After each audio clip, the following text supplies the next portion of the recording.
Hello, ladies and gentlemen. This is Reverend Benson George Odhiambo. I'd like to share with you today from the book of Ezekiel, chapter 37, beginning to read at verse 1.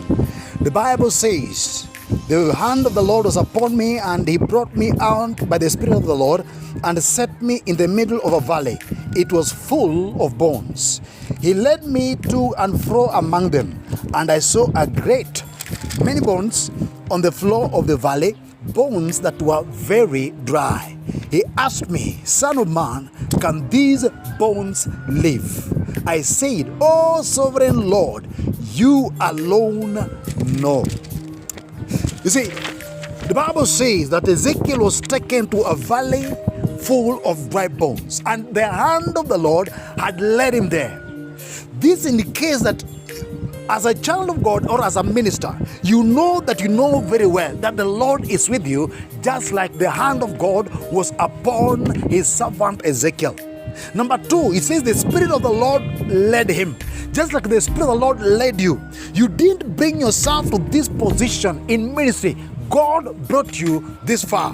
And it goes on to say that he was set in the middle of a valley.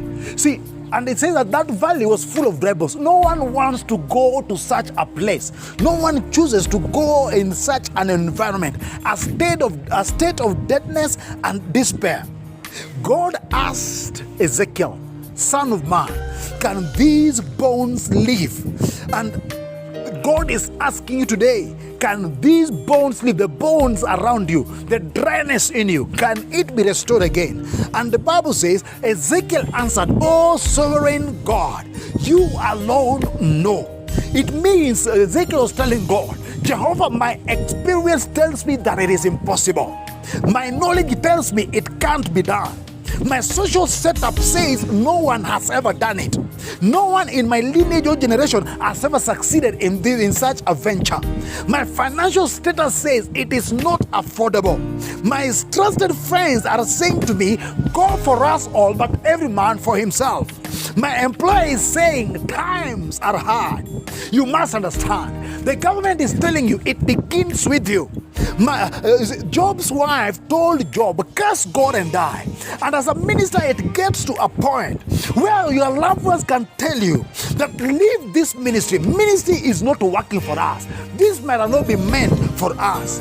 You have quoted every scripture in the Word of God and trusted God to see a breakthrough in your time. You have called every close friend that you know of. You have contacted every ministry partner, people who promise to stand with you, but they cannot help you at such a time. You have called your relatives, even those who told you not to go into ministry.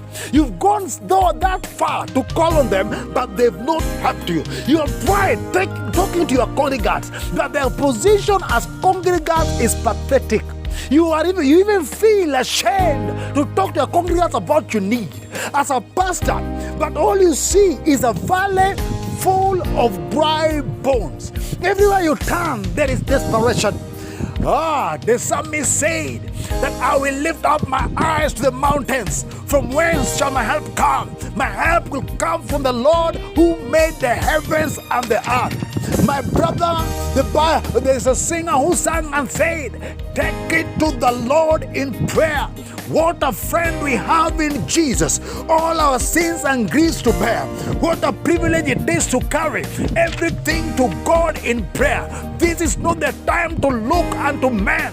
This is not the time to look on your own resources. The Bible says the arm of the flesh will fail you. It will let you down. It is a time that you cannot afford to look at a fellow human being. You must lift up your eyes to the mountains. Lift up your eyes to the Lord who called you, the Lord who has been with you. If he has brought you this far, he's going to take you to a destination, because he never called you to leave you in desperation.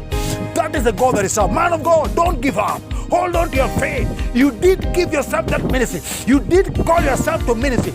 God called you. The same God that called you will sustain you. This is a season where you will see the provision of God until you come to realize that My help is not in the hands of man. My help is not in the hands of my congregants. Oh, some of us are dependent on congregants, your congregation. You have specific people that you look up to. But at this such a time as this, they also have their issues to deal with. They cannot help you and help themselves at the same time. So God is bringing you to a point where you have to lift up your eyes to Him. This season shall pass. Don't look at man.